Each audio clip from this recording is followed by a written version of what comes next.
warn you now. Me. Hello? Cool.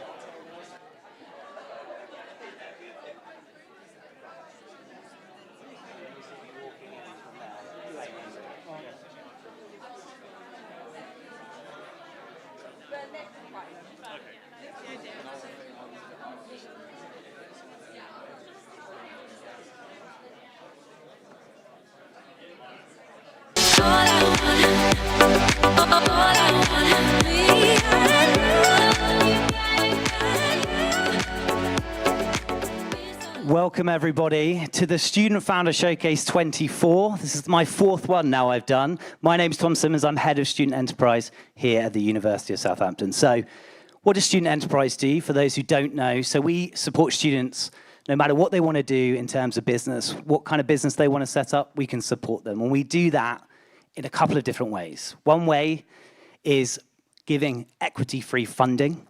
Another is one-to-one support. We connect students to experts and mentors, and we have this fantastic new space next door, which is a co-working space for students, and also to connect students with local business as well. But I'm going to do such a brief intro, and I'm going to pass you over to the students as quickly as I can. So the foundership, that's what we're here today to listen to some of the great students that have been on the foundership over the summer, which is a 12-week support program where students get funding, they get office space, and we get loads of exciting speakers to come in and really teach them how they can take their business idea and take it to that launch and successful outcome. So, without further ado, I'm going to welcome on stage some alumni to tell you a little bit about their journey, and then we're going to go on to the foundership people after that. So I want to welcome, it's really great to have you guys back, Sam, Laura, and James. Come on stage, please. Thank you.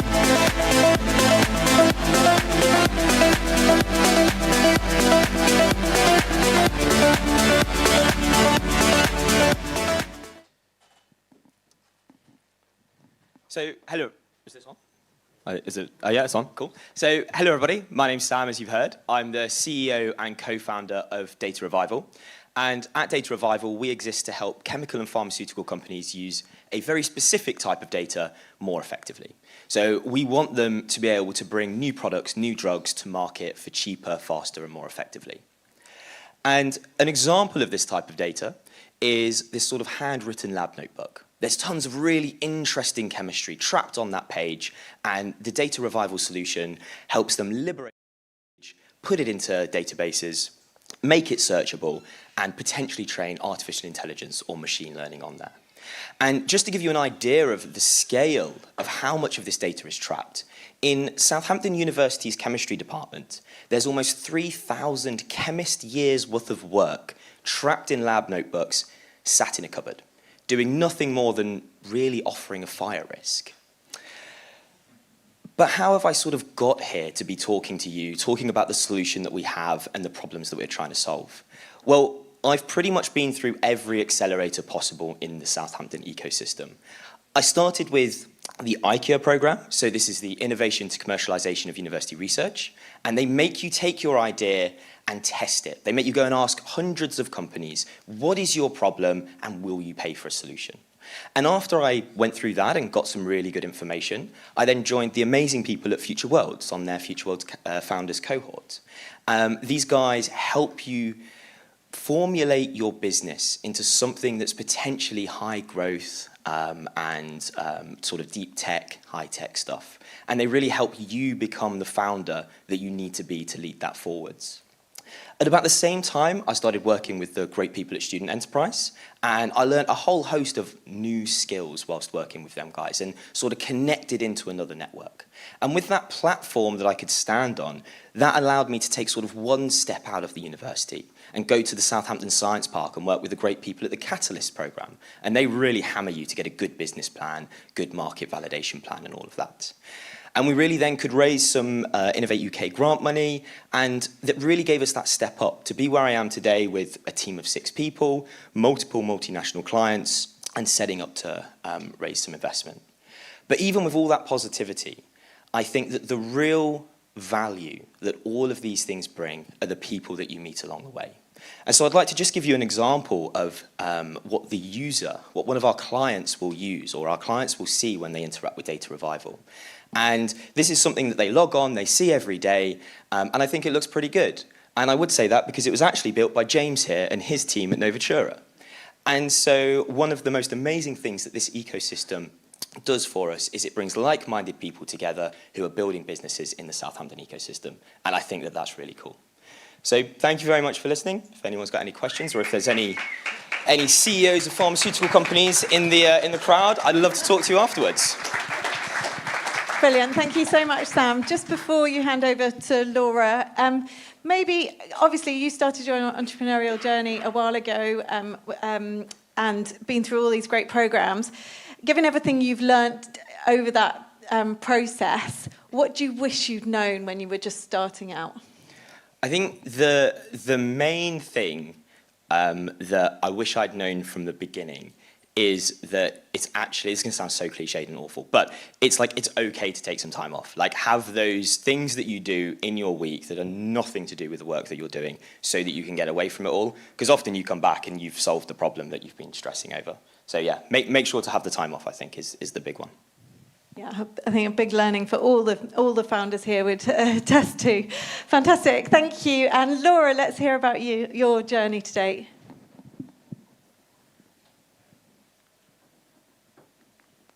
Everything that we've done, and I still can't use a clicker.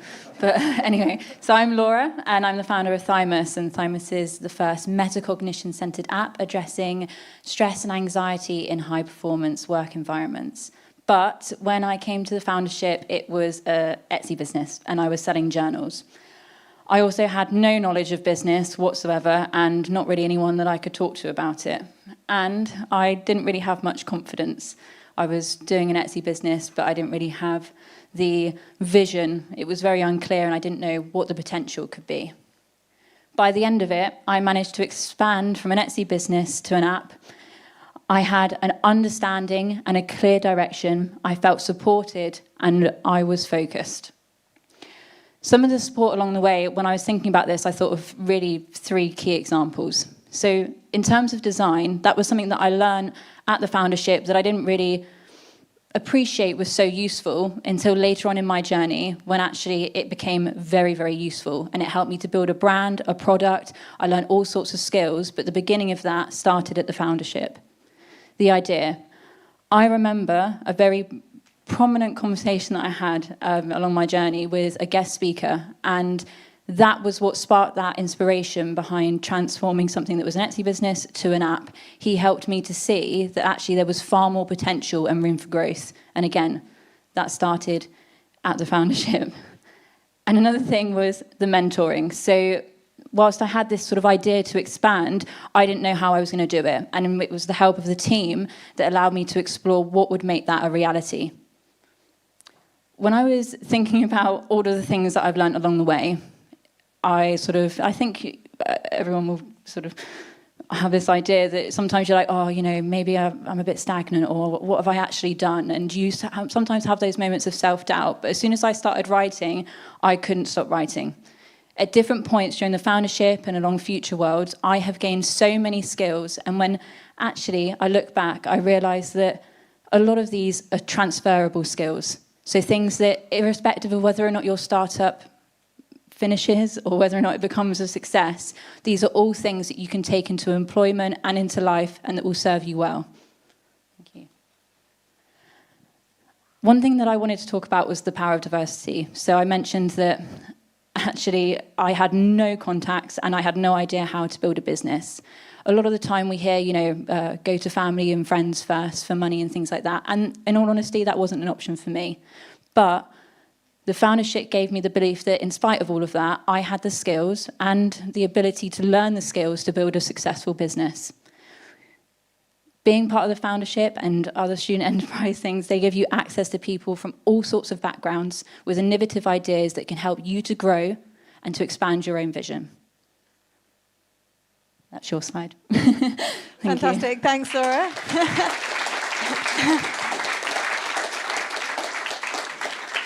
And before you go, like one of the things that we always say to founders is that it is a emotional roller coaster. I wondered if you could tell us a bit about kind of maybe the biggest challenge you've faced in your journey today and how you overcome that challenge. So there's so many challenges, in all honesty, at different parts. But one big one for me that has resonated recently is knowing that you don't have to do it all. So I know my skill sets now, and I know that actually, okay, it's time to employ someone else to do that, or I don't have to teach myself everything to do as part of the business. So knowing actually when to look elsewhere for help and being okay with that, it was a sort of challenge to admit, I suppose, because you're used to doing things on your own and building your own business. But actually, it's such a relief when you finally sort of give up a little bit of that control. Very valuable advice. Thank you, Laura. And James, welcome. Hi, everybody. I'm James. I'm from Novatura. And pretty much what we are is... Oh, that's the wrong slide. My bad. We're a team of software developers based in Southampton who partner with businesses to help them on their roadmap towards growing and scaling. So we design, develop, and deploy bespoke software solutions.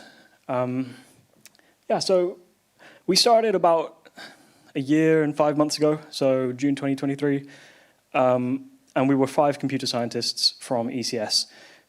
We had really good team chemistry. We were great friends. We'd done coursework projects all throughout undergrad together, and we decided one day that we wanted to form an agency.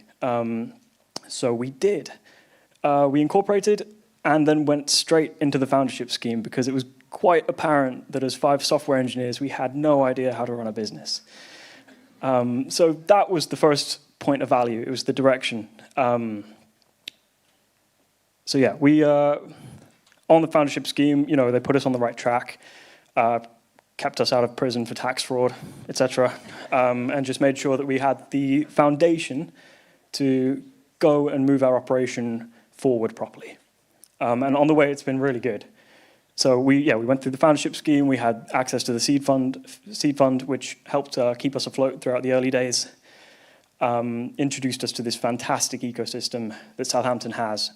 So not just foundership, but the Science Park, Future Worlds, Eagle Labs, all of this, there's connections everywhere.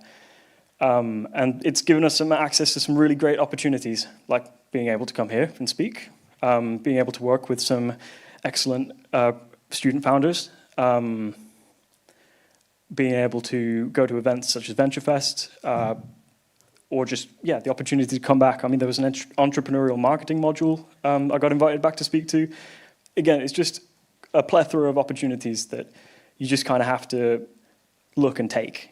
But that's really good. So we started taking on clients over the foundership program. They helped us really sort of narrow down what our offering was, how we were going to go approach customers, how we were going to go deliver on our promises, and ultimately get revenue as a business.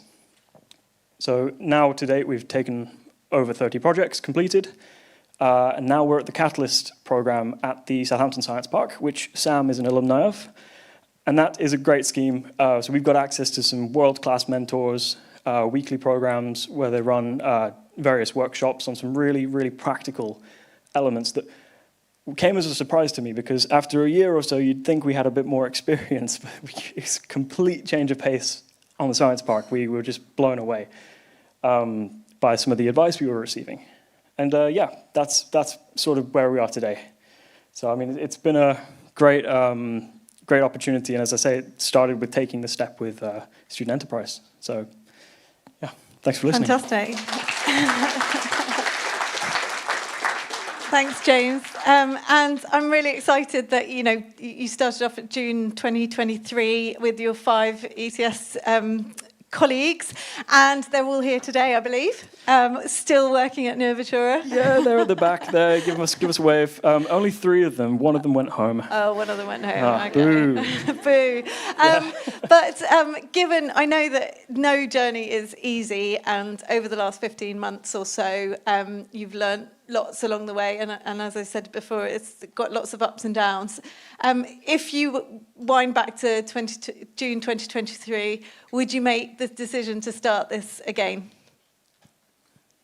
That's a good question. I think, yeah, I would actually. I really would. And it just came at a good time for us, where we sort of saw the opportunity, didn't really know where it would go, and there plenty of obstacles along the way. But having had a bit of a taste of what the enterprise department here do, we wanted to see where that could take us. So I think taking the plunge is always just something I would do. It's something I'm prone to doing. I like to say yes to things, but particularly we had some obstacles like whether or not to finish my degree or not was one of them. If I had to make that choice again, I would absolutely do it again. So. And any final advice to any budding entrepreneurs in the audience? Look for opportunity and don't get cold feet. Take it. You never know, even just the smallest opportunity or step forward you can take you to some unexpected places. Not going to say good or bad, but they might be good. So, yeah. Lots of learnings along the way. Great. Thank you very much to our alumni. And I'm excited to welcome up to the stage, if you go off that side. Brilliant. I'm excited to welcome onto the stage our first founders from the Foundership Cohort 2024. Jamie, Sam and Becca.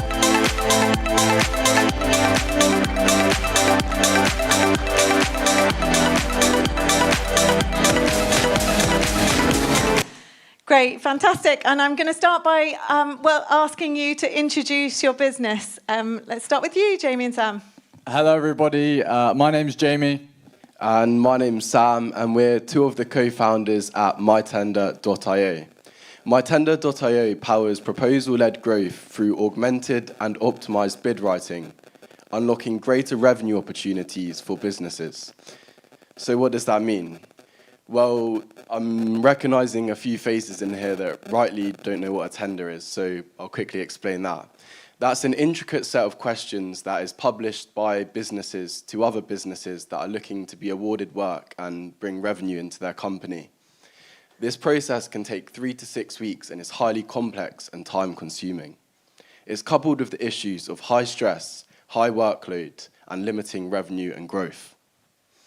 So we went about devising a solution which made responding to tenders quicker, easier, and to a higher quality. And we do this through a variety of AI systems which repurpose old bid content into a high-quality first draft proposal that is bespoke to the tender's specification. So across the foundership, over the summer, what have we achieved? We've managed to go from 1 client to 7 clients. We've also got a place on the Catalyst program with James. We've been invited to pitch at the Investment Futures in London next month in front of 150 investors, which is exciting, where we'll be pitching for around £250,000. And most sort of exciting from my side is we've signed a partnership with BidStats, which is the largest tender portal in the UK with over 70,000 businesses on their books. So hopefully with that partnership signed, which should be starting next month, we can quickly scale and grow from a startup business into more of an international company. Fantastic, thank you. And Becca. Hi, I'm Becca from Body Freedom, and I combine yoga with sports massage techniques to help my clients feel at home in their body. I started practicing yoga about 10 years ago, and I trained as a yoga teacher about 6 years ago and was teaching quite a lot before I came back to university to study as an occupational therapist. During my time on my course, I was offered the opportunity to train as a sports massage therapist as well, and was just practicing on friends and family and was noticing a lot of the same issues coming up. That everyone has musculoskeletal difficulties in their lifetime, especially once you hit 30. And that so many people were motivated to move their bodies and try and stay healthy. But most people could say I had sciatica, but had no idea what they needed to do to stretch and strengthen the parts of their body to stay healthy and achieve their fitness and wellness goals. So I started combining all the things that I know to help my friends that I was working with. So after each sports massage session, I would give them a couple of yoga poses, which would then stretch and strengthen the areas they needed to. And I just started to notice that alongside my studies, talking about all the anatomy stuff I was learning, people were really understanding what was going on with their bodies, and then getting on their yoga mats and coming into their bodies and realizing what areas needed help. So I was just facilitating them understanding their bodies better and giving them a modality in which they could help themselves. So when I applied for the foundership, I was working out of my living room with, under the business name Bend It Like Becca, which was my previous yoga business. But the foundership has been incredible as someone that had great people skills, but no business acumen at all. I developed a brand that I really love and I feel really represents what I try and do with people. I created a website, which is something that I never thought I'd do. And I've streamlined everything that I do so it makes a lot more sense for people and it can work alongside my studies this year. Fantastic. Thank you so much, guys. Big round of applause. So Sam and Jamie, MyTender.io was not, I believe, the first business that you guys started while you were at uni. Tell us a little bit about the journey that got you to creating MyTender.io. Yeah, so me and Sam, sort of best mates from college, always, as you and your mates are, bouncing business ideas off one another. Got an email through from the student enterprise saying for the small business speed launch, which we signed up for originally, which really ignited our entrepreneurial spirit, let's say. And from that, we sort of went into the summer, sort of trying to start a few different ideas, went from a sustainability platform to AI chatbots, to eventually trying to sell those. And we spoke to a facility management director who said, could this be done for bids and tenders? We were like, yeah, of course, not knowing what they were. And then basically stumbled into the market through that. Great. So great example of validating different ideas, but then iterating and pivoting. So fantastic. And some great progress there and key highlights. For you guys, what's the proudest moment to date? Yeah, I think it's difficult to pinpoint one exact proud moment. There's been a lot of sort of highlights for us as co-founders, but I think to kind of give an overall summary, it's just being invited to sort of meet important people, million-pound CEOs running multi-million-pound businesses. For example, we've got a meeting on the 1st of November in central London at Sir Robert McAlpine's head office, which is an over £1 billion company, for those of you who don't know the business. But yeah, we're just kind of two young guys, just, don't really know particularly what we're doing, no particular skills, but we're getting to these fancy places. We've been to some fancy bars and whatnot. So yeah, we're just two guys and getting to go to cool places. And making some money, which is no mean feat for some student founders. So big congratulations for that. And Becca, your offering is quite unique, combining yoga and sports massage. Tell us a bit about how your customers receive that and why you think it is that offering really works. I think it works because I've been really lucky to have the experiences that I've had and the university studies that I've had to actually understand what's going on with people's bodies when they hurt. And it's something that I'm really passionate about, and I always feel like a bit of a detective when someone comes to me with back pain. But I think it really works because if you empower people with the knowledge of what's going on in a very straightforward way, I just see it ignite this curiosity in people about their own bodies, and then they come back to me and they're like, oh, this stretch actually really didn't work for me. I felt nothing. And I think that's what works, is equipping people with the information to be curious and to explore what's going on for them. Great. And you're studying OT. How do you see these this career in OT combining with your business in the future? Are they separate? Are they combined? It's like an ambition for me that they'll be combined, and hopefully Body Freedom will offer environmental adaptations too at some point, because each, like yoga led me to sports massage, and like that led me to occupational therapy. So for me, that biopsychosocial approach of like looking at biomechanics alongside people's emotions, alongside their environments, is like, it just makes sense to me, and that's what I'd really like to offer eventually when I have some clinical experience. Great, and I know that you know, you're keen to keep your business at a particular size so that it doesn't overwhelm you and take up too much of your time. How do you juggle OT as a student, a full-time student, with all the responsibilities that come with that, as well as your business? Yeah, I think this was something that I really struggled with this summer, and I was really grateful for the support that I got from the founders and like the other founders, the mentors and the founders on the foundership, was that everyone's struggling with that balance. And I felt bad at times because I wasn't looking to grow my business massively in the next year. I really wanted to formalize it, and that support is there to do that. So the foundership helped me make sure that I was legally compliant, make sure I had the right insurance, and streamline my business to a place that I wanted it to sit for the next year so that I can engage in my studies and still enjoy running my business.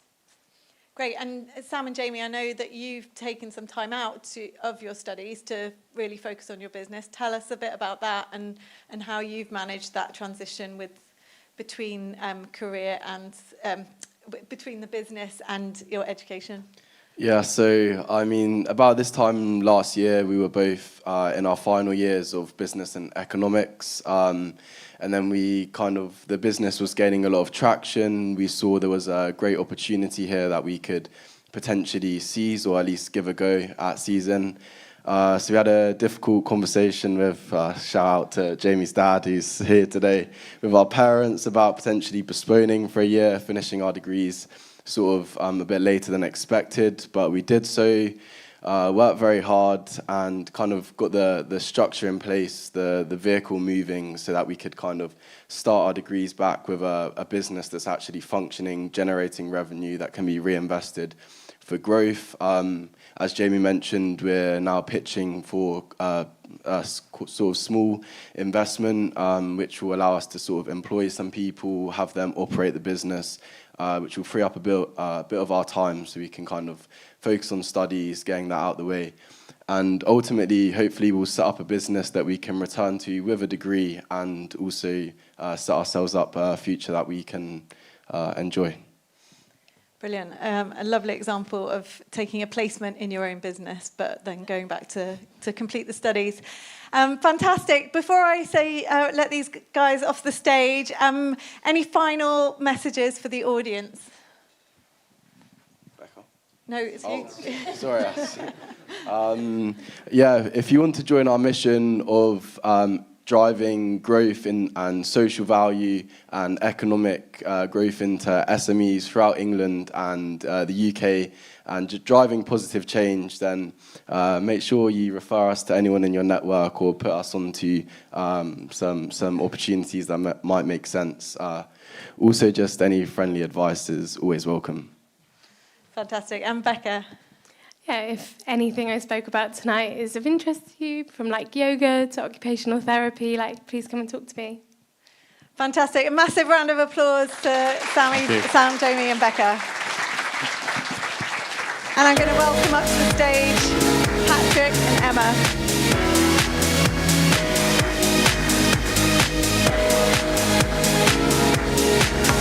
Welcome, guys.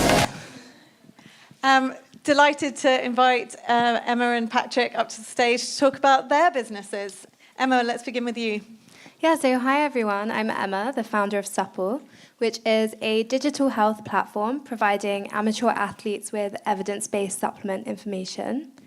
So over 70% of athletes fail to meet their daily nutritional needs, and they often rely on misinformation or unverified sources like social media. So this not only reduces performance, but also increases risks of fatigue or long-term health problems. So our solution is a easy-to-navigate website, and hopefully in the future app, that provides athletes with tailored information unique to their dietary and athletic needs. This not only helps them perform better, but also stay healthier. What sets us apart is our commitment to scientific research. So everything we do is grounded in the latest peer-reviewed studies, ensuring that athletes and healthcare professionals can trust in the information that we're providing them.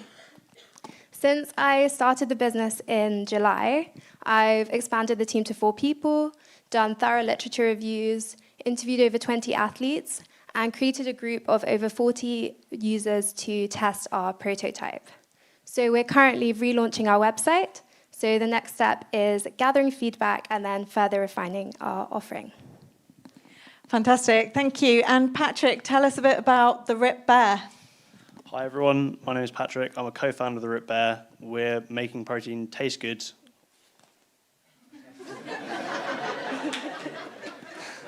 You got it. We're making protein taste good with gummy bears. So what are some of the problems our industry is currently facing? In our eyes, we think it's lumpy, thick protein shakes, bloating, unpleasant protein bars, and people just generally not really having the time to effectively meal prep for the week ahead. So what's the solution? Well, we think it's protein gummy bears. Our bears contain ingredients that will deliver energy and a bloat-free experience without compromising on protein content or your macros. We are one of the first to do this, not just in the UK, but globally, and this is because we're utilizing some really recent innovations in protein. So over the foundership, we've been really busy. We've rounded up a selection of stores and hundreds of people interested in sampling the product. We've assembled a team of medal-winning athletes to act as our brand ambassadors. We've secured a kitchen premises and a cost-effective method of production. And we have previously carried out a test with some powerlifters, and we received a whopping 93% saying that they would consider swapping their current protein products with our bears. Fantastic, thanks guys. And Emma, so you're a medical student, and your business ideas around nutrition, evidence-based supplements. Tell us where you came up with that idea and why are you focusing on athletes? Yeah, so I've always been interested in preventative medicine and how that works with well-being, and nutrition comes with that.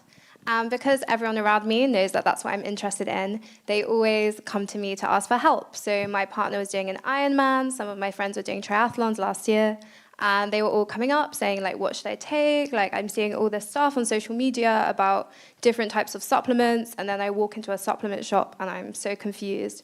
And I was looking online and spending hours reading research papers that were specific to the things that they were doing.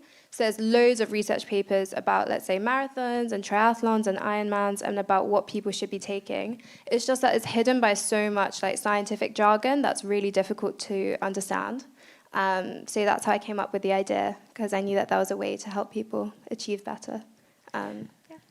Great, and obviously you're providing evidence-based information, but that's quite hard to monetize information. People have been successful in the past. How are you planning to monetize this opportunity? So currently we're going to follow similar models to other similar platforms, which is around affiliate marketing. And then when we grow our user base, then go towards personalized subscription boxes. So like a monthly subscription box until your race or event. Fantastic, thank you. And Patrick, you're creating an edible physical product, which comes with its own challenges. Tell us a little bit about the challenges you faced in creating that product and how you've overcome them. Yeah, so obviously nowadays food products, it's kind of common for them to be shipped across the country. They need to be shelf stable, and with that brings a lot of chemistry and a lot of considerations about using artificial preservatives, sweeteners, colorants, and all that stuff. And really the way around that is just loads and loads and loads of research and just understanding every core piece of the product. And then on top of that, just one of the big things we've really struggled with is production. So, for instance, if some of the water we might add to it throughout the production stage, if it's just a couple degrees off, it can kind of ruin the whole batch. So yeah, just like core research and like making sure you understand what you're doing with each ingredient is like really key, especially with food. And you're a co-founder. There's two of you currently. What skills do you have to be able to make an edible product like this? Well, my co-founder Benji, he does have a background in cookery. He has been working as a chef since he was quite young, I think around 14 or 15. So that brings the skills where he's kind of familiar with the kitchen environment, how to keep it sterile, how to keep it, you know, ready to prepare food, and some of the equipment we're still using in our processes. But also, you know, he is registered with a level 3 cookery and, you know, the health and safety. I forget the name of it. I'm not the cook, but I know he is certified. But it isn't just that. It's also us doing loads and loads of research into like previous patents. Very, very few competitors globally. There's kind of 5 or 6, but reviewing their ingredients and us both understanding how that affects the batch. And then, yeah, like he is kind of the sensei. I'm kind of measuring out the ingredients, but I am also making them and like helping to pour them, stir it, adding ingredients. So I'm kind of learning on the job as well and like gaining that experience. Pretty cool doing all that testing and chemistry and then having a product at the end. So I know you've got some samples next door if people want to go and test it. So talk about that later. Emma, I know that you have your fingers in a lot of different pies. You've got charity as well as doing some tutoring along the way. What advice do you have for students who are thinking about getting into enterprise or social enterprise or charitable initiatives? Yeah, so I would say get started as soon as possible. So when I was in first year, I started to get involved with campaigning for a not-for-profit organisation around access to medicines. And then in second year, I went to an Enactus meeting, and that was a company that was making beer from stale bread and like saving food. So I thought free beer and helping the environment, like that's great, and got really involved. And I think that there's so many things that I've done that have really helped me grow a lot of skills that might not always seem directly related to my current path, which is medicine, but really helped me along the way and unlocked a lot of new opportunities. So I think as long as you're doing something that seems interesting, that you can be passionate about, and you start early, then yeah, it'll be great. Great, and the foundership, how has that helped you this summer? Yeah, so I think that starting your own thing can feel quite lonely sometimes if a lot of people around you aren't facing similar challenges and aren't focused on, like building a business. So with the foundership, it brought together so many people, and I think that we really created a community, sharing the challenges and also sharing the positives along the way, and also having invaluable help from mentors like you, made the process so much easier. Fantastic. And Patrick, how about you? What has the foundership given you, and were there any specific standout sessions for you? Money's obviously good. That was helpful. But I think the main thing for me personally was the office space, like trying to, obviously we started this in our university bedrooms and we would kind of meet up on like FaceTime and like discuss things and plan stuff out. Having a physical, and it's a really top-of-the-notch co-working space as well, like it's really, really nice in there. So having that like a physical location to work collaboratively was like really important for me. But standout sessions, I did mention this, like the session where you kind of, the whole team went through like the raw reality of being an entrepreneur, and it was, you know, not a wake-up call, but it was just good to be aware that there is pros and definitely cons. So yeah. Fantastic. And before I let you go, any final messages, Emma, for the audience? Yeah, so if you scan this QR code, you can sign up to receive updates to the company, and it also has our LinkedIn. So if you guys would like to chat about joining the project or also about your own ideas, then feel free to reach out or catch me later. Great. And Patrick? Yeah, if you scan this QR code, please visit the website, see the product range. We have an email list. You can sign up to our wait lists, which will be launching next month. And on top of that, after this, please do come and have a chat. I've got samples for everyone. So yeah, come taste some gummies. Fantastic. Big final round of applause for Emma and Patrick.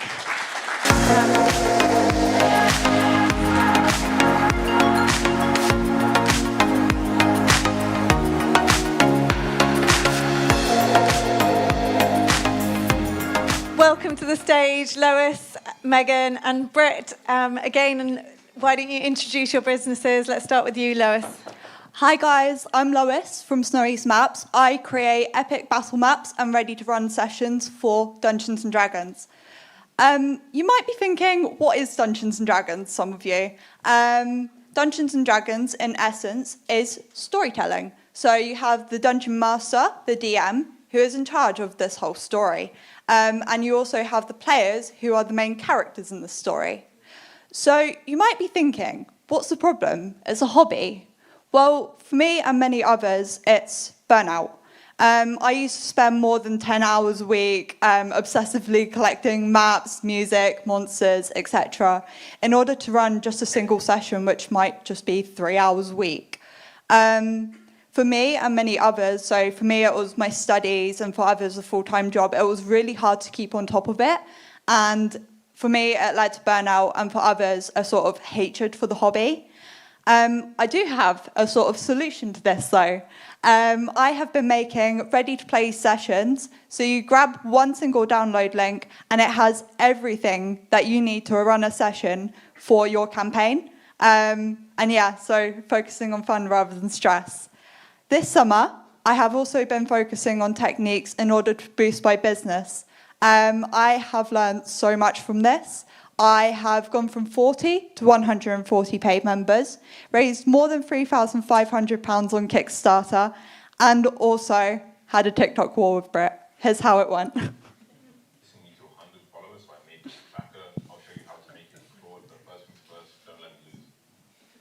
What do you guys think happened? He lost, I won. Aside from that, I also collaborated with Megan on a really cool D&D project that featured some of her awesome music, but I'll let her tell you more. Thank you for listening. Fantastic. And Megan. Hello, I'm Megan Gillett, and I'm a composer that makes media more emotionally impactful. I write the music for films, TV, and video games, and within this, I focus on writing music for the fantasy, romance, and adventure genres. This is because I specialise mainly in classical scores with a Celtic influence. Over the course of the foundership scheme, I started by really solidifying my personal brand identity and what that meant to me, and I created a website from this. I had the pleasure of creating a D&D soundtrack for Lois, and this was a really, really good project, and it's now on streaming services globally. More recently, I was contacted by an award-winning film producer, and I finished my first soundtrack for a short film. And even more excitingly, in the past week, I've just been hired to write the music for a film next summer. Very exciting, very exciting. And Britt. Yeah, so hey, I'm Britannia, and I just finished my computer science degree. I then spent the next 2 weeks in Silicon Valley. You know, I've got some friends there, so I was doing some networking. They've got self-driving taxis, you know, kind of blows my mind, but they're sort of living the future there. Then I got back, you know, thought, okay, back to business, like, I've graduated, like, let's get something done. In my final semester, we made this rover, and it was 10 times cheaper than existing commercial alternatives, and we scored 97%, so we figured, okay, like, let's turn this into a business, like, let's make some money. Unfortunately, like, that didn't go to plan. My team ended up, you know, you have smart students, and, like, they get lucrative job offers because it's AI, it's 2024, like, comp sci, whatever. But no worries, you know, I've been doing app dev for 6 years, so I figured, like, let's just make some more software. So I've got a friend in Estonia. He reached out to me, and we made Reba. So if you're ever in Estonia and you need groceries, like, we've simplified your weekly shop. And then my next app was Pig Habits. So Pig Habits is this, like, visual habit tracker. So if you want to hit your goals, but also, like, make memories in the process, it's kind of like BeReal combined with habit tracking. And then I've also been doing some work on open source software, so, like, software for other developers to make their own apps. So, like, WideR is this, like, special type of database that developers can use if they're building mobile apps. And then, like, I've sort of been doing more maintenance on existing projects. So, like, there's this project I made called In-App Review, and apps using in-app review have been downloaded over 230 million times, and that's only counting Android, so the number's actually a lot higher. And yeah, I'm continuing that, but that concluded my foundership journey, and I guess I'm just getting started. You know, I bought 2 domains yesterday, so we'll see. We'll see what happens with that. Fantastic. Thank you, Brett.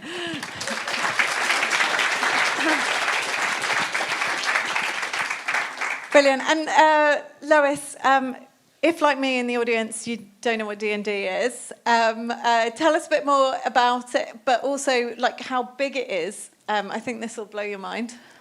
So, who here is actually aware of what D&D is, Dungeons and Dragons? Okay, a few people. Who actually plays out of interest? Okay, not so many people, but here we are. Well, I'll convert you later, it's fine. So, for those that don't know, Dungeons and Dragons is a sort of role-playing game, but with dice. So, you make a character, and the Dungeon Master sort of creates the entire story, right? And then you have multiple characters, multiple players who play in that story, and they're the sort of main character. So, for example, I don't know, I play a sorcerer who's currently trying to see what her visions are, see where they lead and stuff like that. Demon invasion, trying to destroy her city. Yeah, it's really fun to play. And as a sort of scale, we guys are sort of cult. There's more than 150 million people worldwide that just play D&D alone. There's a lot of other systems out there to try. I might convert some of the D&D people, but we'll see. Fantastic. And pretty amazing that you're studying a PhD, and this is a side hustle that you're doing alongside your PhD, which is a hobby, and great that you've showed some great stats there about making that kind of almost passive, not complete passive, a lot of work goes into it, but a nice monthly income based off this. How did you come up with turning a hobby and a passion into an actual business? So I did what you're not supposed to do and turn my hobby into a business, but I do have a good reason for it. So I started off in the hobby, sort of Dungeons and Dragons, about 6 or 7 years ago. My partner was the Dungeon Master at the time, and he really struggled finding exact maps he wanted for sort of running the sessions, specific things that he didn't like about the maps and stuff like that. One day I was browsing on Reddit and I just see these battle maps, these amazing creations that people have made. And one of my now friends, who at the time I awed, I saw his battle map and I was like, why don't I try creating my own? So that's exactly what I did. And I loved it so much. I really didn't want to let go of this hobby. So I turned it into a business. I just started a Patreon one day and yeah, there we are. That's how it ended. Great. And Megan, you talked a little bit about the collaboration that you did with Lois. Tell us about how that came about. So we discovered that we were both working in very similar genres and we saw an opportunity to collaborate. It took us about a month all told to put the music and the map together, and it released at the start of September. But this is now on streaming services, so you can listen to it on Spotify. So brilliant, a lovely example of 2 very different businesses coming together to collaborate through the foundership cohort. So fantastic. And you talked there about kind of similar kind of branding and ethos. Tell us a bit more about your brand identity and why is that important as a composer? So in the music industry, especially in writing for film, there are so many people who want to do the same thing, but it's so important to work out how you stand out. It took me a while to define what my brand identity really was, but I used the type of music I compose, which is mainly Celtic, to define that. So a lot of my brand is very natural colours, and my logo also reflects kind of a Celtic knot. Great, and fantastic news that you've got these 2 film opportunities, one that's already completed and another one that's come through. Tell us how those came about. So a lot of it was just getting myself out there to begin with, which is a lot more difficult than you might think as a musician. I started posting to social media at the start of the year with a weekly series called Improv Monday. And with this, I compose the music to a different theme or prompt. Initially, I was posting this on Instagram, but I started to take it down different avenues. And eventually I found these clients on Facebook, which is not really where I was expecting to find them. But clearly it's been working because they found me. Really nice example of putting yourself out there, overcoming that perfectionism and, you know, and making the noise and people then reaching out to you, and some fantastic opportunities have come your way. Fantastic. And Britt, loads of exciting projects that you've been working on. And I know that I've heard you talk about having a couple of 100 different project ideas, app ideas. How do you decide which ones to work on? How do you come up with these different ideas? Yeah, so this is like one of the hardest parts. Like essentially 2 years ago, I made this Notion database with all of my project ideas. So like anytime I faced a problem, I'd note it down. But that means you end up with like way too many ideas to like actually execute on. And like, you know, nowadays the barrier to entry is like lower than it's ever been with AI. So like I only spent like 5 days or so building Reba, and like for Pick Habits, it was like 2 weeks total to get the first version out.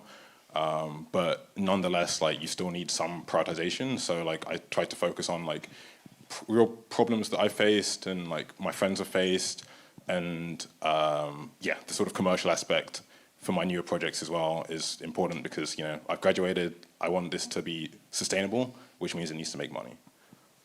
Great. And of the things that you've worked on to date, or kind of potentially in your up-and-coming list, what do you think has got the greatest business potential? Yeah, so I'm taking some of this open source work I'm doing and using it as a sort of foundation where I'm taking cutting-edge research, like from my third-year project and from researchers that I've had access to through conferences, and like turning that into commercial solutions to accelerate app development. Great. And you've just graduated. And you've decided not to go out and get a job like your mates. What does the next 12 months hold for you? Yeah, so this could change a lot, but like plan at the moment is spending a few more months doing more research, like putting more energy into these open source projects, like getting through this backlog. Like I've still got a few, you know, like I said, 2 domains were purchased yesterday. I'm like burning with all of these different ideas, and I've got friends I'm doing hackathons with, so just trying to make the most of it. Like it's a pivotal moment in technology at the moment, and I'm, yeah, taking advantage of that. Fantastic. And Lois, you're doing a PhD at the moment, so quite a lot of juggling with PhD, running your own business on the side, and then you took on the foundership over the summer. How did you manage that? I will be honest, it was very difficult, but I honestly wouldn't have been able to do it without the support that I have here. The founders especially, and my mentors. Shout out to my mentor, Sean, who couldn't be here today. He's in Greece enjoying himself. But in all seriousness, the support system here is amazing. If I have a question, like I went to Lloyd earlier, for example, he was able to answer it straight away. It's just such a supportive system here, and that's how I've been able to get through it. So thank you, guys. And also, I believe that you just did part-time on the foundership and part-time, but continued your PhD studies full-time. Yeah, so I was speaking to Tom about this, and this was a thing that we worked with. I also worked with my supervisor on my PhD sort of course to make this possible, and we were able to work it out all together. I'm so thankful that the foundership course has been this flexible, because I heard about it and was like sort of devastated that I couldn't do it initially. But then when I went to Tom about it, he was like, yeah, we can make this work. And yeah, here I am. Fantastic. And what do you think the foundership has actually given you, apart from the kind of support that you've already mentioned, or were there any specific standout sessions? I've learned so much as part of the foundership course. If I could pinpoint like single or multiple sessions, it would definitely be the social media side of things. A lot of people always wonder, like, how do I do social media and stuff like that? My TikTok is so weird. I just like have my phone out oh, hi, I'm doing this today, sort of thing. So it was kind of relief to be in a sort of relaxed atmosphere, learning about all of this. And yeah, that was it, really. Great. And Megan, how about you? What's the foundership given you? I think ultimately it's just the time that you get to spend on your business. Like the whole summer, you can achieve a huge amount in that time.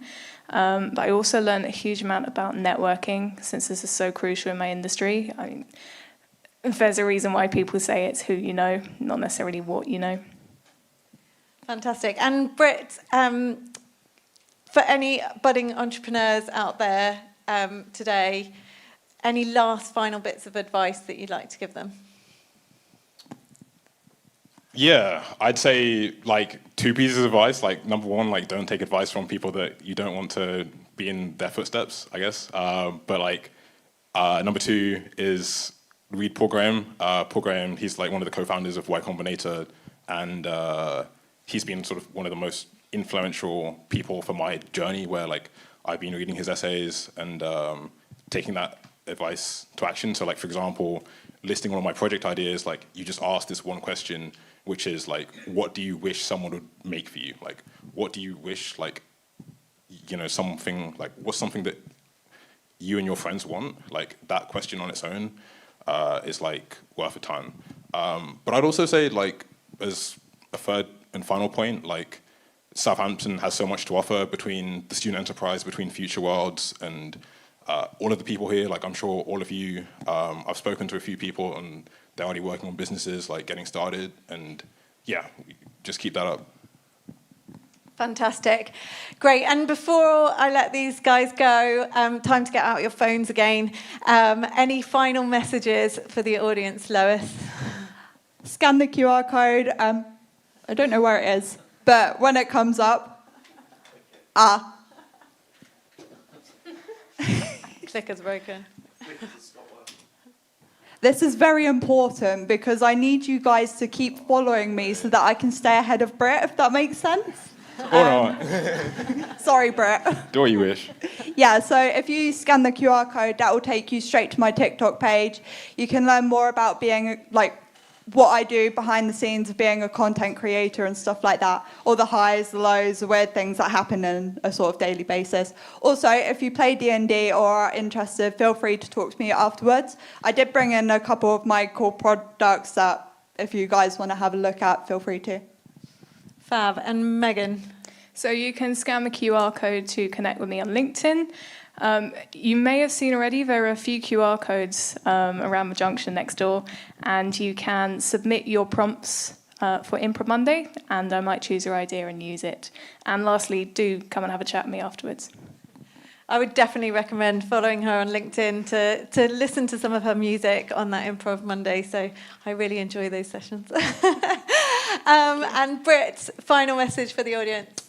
Yeah, I just want to do as much as I can to give back. So you can get in contact with me, like check out different projects that I've been worked on, like, you know, maybe that inspires you, and maybe I can help you in your journey, especially on the technical side. Like, you know, comp sci is my passion. I've been programming since forever, basically. So yeah, looking forward to talking to you all. Fantastic. Final round of applause for these wonderful founders. Thank you very much.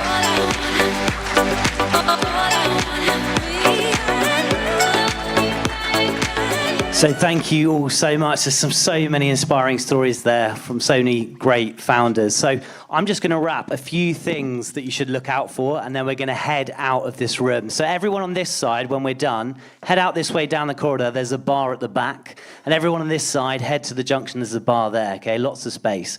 So a few things, if you're a student in the audience, is the first thing we've got is the Student Startup Challenge. So this is a fantastic weekend where you can meet loads of students. You don't need an idea to come to this event, okay? You work in teams, work about coming up with ideas, validating them, building an MVP, and pitching for some fantastic prizes, okay? So do look out for that. It's in November.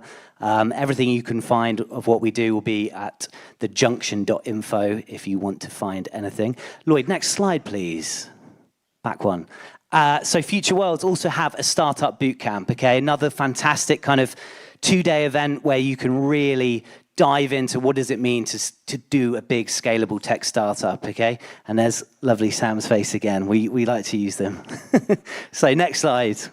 The enterprise fund. So we, like I said at the beginning, we give out equity-free prize funding. So we have 3 pathways: start, build, and grow. So there's a pathway out there for you. If you're just starting out or building or growing, there's different values of money that you can apply for. And that will be opening very soon, okay? And 100 Big Ideas we do every year. Changed it a little bit this year, and applications are open until December, but people are applying all the time. We're announcing winners all the time. So once the money is gone, the money is gone. There's 100 £100 prizes up to grab. So if you have an idea, want to take the first step in validating it, being ambitious, being bold, taking full use of what you're learning here and applying it to something you're passionate about, to check out 100 Big Ideas. And I think that is it. So thank you so much for coming. If we can just give them all one more round of applause. Thank you. And if you can all now follow me, there's some amazing food and drinks that I think we all deserve. So thank you very much.